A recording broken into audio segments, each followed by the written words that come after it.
पुन्हा एकदा अधिवेशन सुरू झालेलं आहे आणि अधिवेशनात मुख्यतः ईव्हीएमच्या विरोधात अजूनही आंदोलन सुरू आहे विरोधकांचं.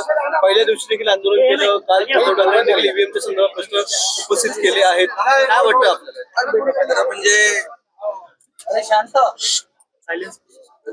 ईव्हीएम वर आरोप करणं म्हणजे जो जनादेश मिळालेला आहे महाराष्ट्रामध्ये लाडक्या बहिणींनी, लाडक्या भावांनी, लाडक्या शेतकऱ्यांनी, लाडक्या सर्व ज्येष्ठांनी आणि लाडक्या सर्व मतदारांनी, या महाराष्ट्रातल्या 12.5 कोटी मतदारांनी जो विश्वास दाखवलाय आणि महायुतीला विजय मिळवून दिला, त्या मतदारांचा अपमान आहे. खरं म्हणजे जेव्हा एमबीएच्या बाजूने निकाल लागतो तेव्हा ईव्हीएम पण चांगलं असतं, निवडणूक आयोग पण चांगला असतो, सुप्रीम कोर्ट, हायकोर्ट पण चांगला असतं. आणि जेव्हा त्यांच्या विरोधामध्ये निकाल लागला की मग ते ईव्हीएम वर आरोप करण्याचं काम गेल्या काही दिवसापासून करतायत. यापूर्वी निवडणूक आयोगावर आरोप केले होते. मी आपल्याला थोडी माहिती देतो. 1982 साली निवडणूक आयोग यांनी केरळ येथे ईव्हीएम वापरला, परवानगी दिली. 1951 मध्ये कायदा 1951 मध्ये दुरुस्ती करून कलम 61A प्रमाणे ईव्हीएम वापरण्याला परवानगी दिली. त्यानंतर सातत्याने अनेक राज्य, मग दिल्ली विधानसभा असेल, तामिळनाडू, केरळ, पश्चिम बंगाल, या सर्व ठिकाणी ईव्हीएम वापरले. 2004 साली लोकसभेमध्ये ईव्हीएम वापरला आणि काँग्रेस जिंकली. 2009 साली ईव्हीएम वापरला, ईव्हीएम वर मतदान झालं आणि काँग्रेस जिंकली. त्यावेळेस काय का बॅलेट पेपरची मागणी केली नाही? जेव्हा तुम्ही जिंकता तेव्हा तुम्ही त्या यंत्रणेचा उदो करता. दुसरी गोष्ट, या ठिकाणी 2014 ला एनडीए जिंकलं, 2004-2009 ला काँग्रेस जिंकलं होतं. आणि आता तर त्यांचेच मित्रपक्ष आणि त्याबरोबर सुप्रीम कोर्टाने देखील बॅलेट पेपरवरची निवडणूक घेण्याचं नाकारलेलं आहे. सुप्रीम कोर्टाने देखील म्हटलंय की तुम्ही जेव्हा जिंकता तेव्हा आमच्याकडे येत नाही, तेव्हा हारता तेव्हा आमच्याकडे येता. हा दुटप्पी भूमिका आहे. आणि त्याचबरोबर त्यांचे काँग्रेसचे मित्रपक्ष असलेले ओमर अब्दुल्ला, नॅशनल कॉन्फरन्सचे जम्मू काश्मीरचे मुख्यमंत्री, त्यांनी देखील काँग्रेसला चांगला फटकारलेला आहे.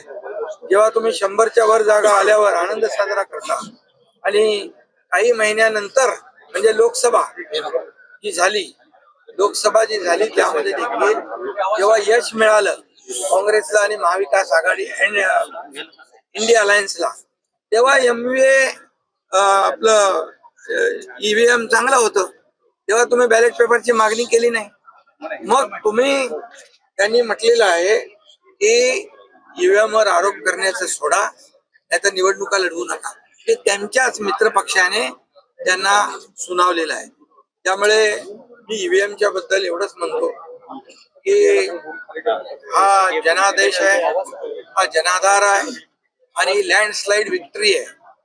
ही लोकांनी, आमच्या लाडक्या बहिणी, लाडक्या शेतकरी, लाडके भाऊ, या सगळ्यांनी मिळून दिलेली आहे.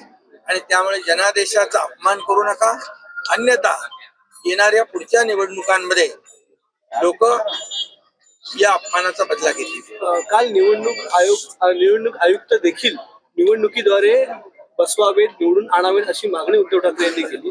मागणीकडे कसं? खरं म्हणजे ही मागणी देखील हास्यास्पद आहे आणि खरं म्हणजे घटनेलाच आव्हान देणारी आहे.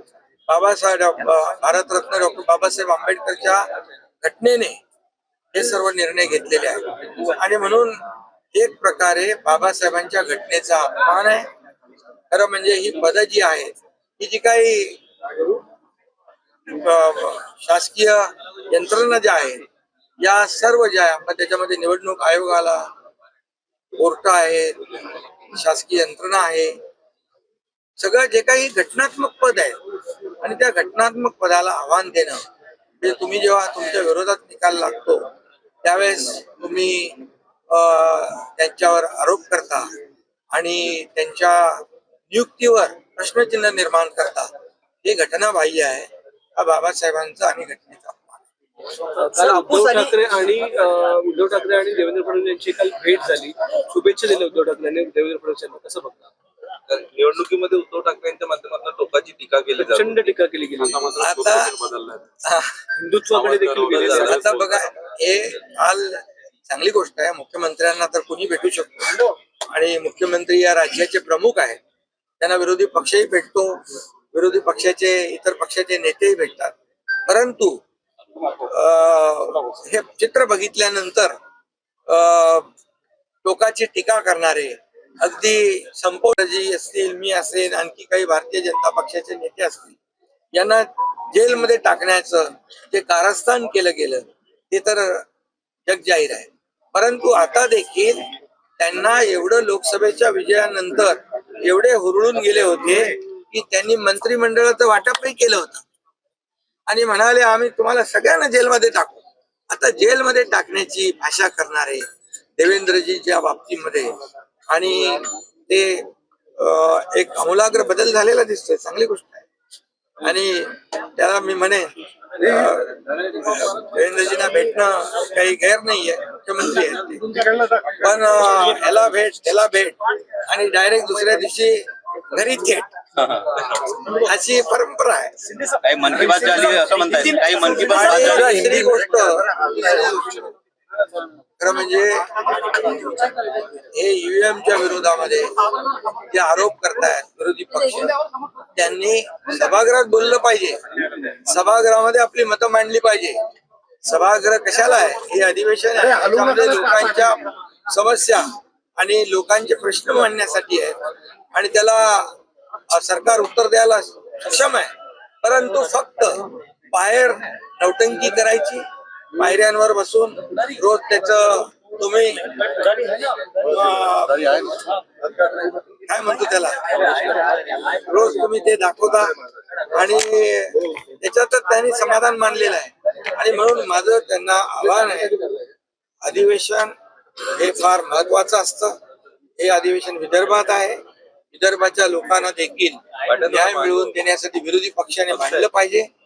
सरकारने विदर्भासाठी काय काय केलं ते मी आता सांगत नाही, परंतु विदर्भाला देखील खूप मोठ्या प्रमाणावर 2.5 वर्षांनी न्याय दिलेला. कापसाच्या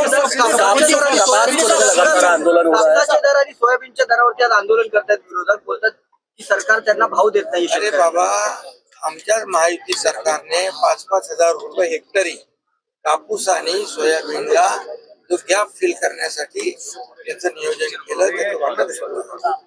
त्यामुळे सरकारने शेतकऱ्यांच्या नुकसान भरपाई पोटी आतापर्यंत 15,000 कोटी रुपये दिले.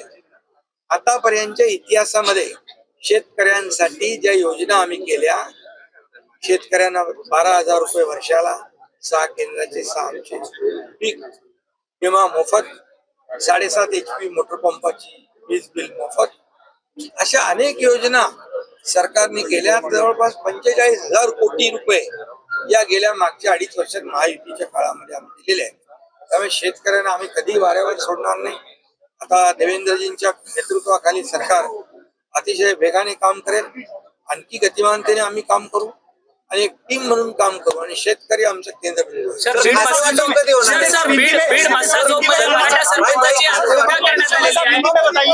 मराठा समाजाच्या सरपंचाची निर्घुणपणे हत्या करण्यात आलेली आहे. त्याचा थेट आरोप जो आहे तो धनंजय मुंडे यांच्या निकटवर्ती असलेले वाल्मिक कराडांवरती जातोय. मराठा समाजासाठी सातत्याने तुम्ही काम केलेलं आहे, तुम्ही आंदोलनं केली, तुम्ही आरक्षणासाठी झटलात. मध्ये चर्चेला अध्यक्षांनी संधी दिलेली आहे आणि मुख्यमंत्री महोदय स्वतः या घटनेच्या बाबतीमध्ये चर्चेला उत्तर देणार आहेत.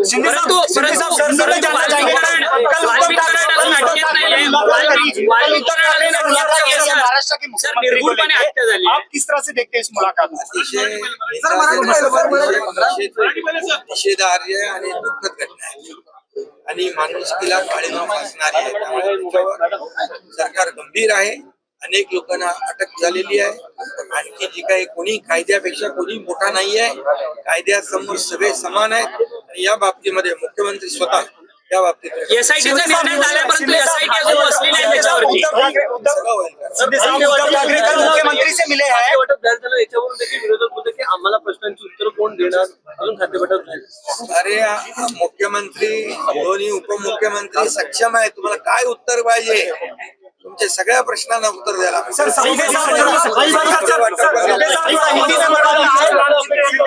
सभापती पदाच्या बदल्यात आणखीन काही कमिटमेंट दिलेली आहे का? पहिल्या महिला सभापती होणं अपेक्षित आहे. आम्ही महायुती म्हणून काम करतोय.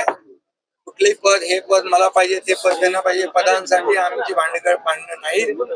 पदांसाठी कुठलाही संघर्ष नाही. पदांसाठी कुठं संघर्ष होता तुम्हाला माहित आहे. मुख्यमंत्री पदासाठी मंत्रिमंडळासाठी म्हणजे त्यांचं खातेवाटप पण झालं होतं. निवडणुकीचा निकाल लागायच्या अगोदर.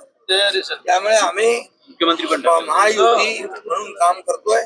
आम्हाला कुठलं पद मिळालं यापेक्षा आमच्या नवीन सरकारमधून या महाराष्ट्राला काय मिळणार आहे, महाराष्ट्रातल्या जनतेला काय मिळणार आहे याची आम्हाला काळजी आहे.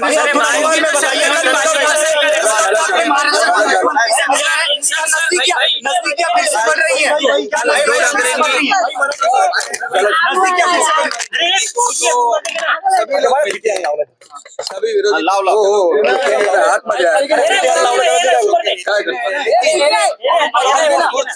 उसके गिरेबान में कि हमने इनके बारे में क्या शब्द इस्तेमाल किए थे। ये टिप्पणी आरोप नहीं था।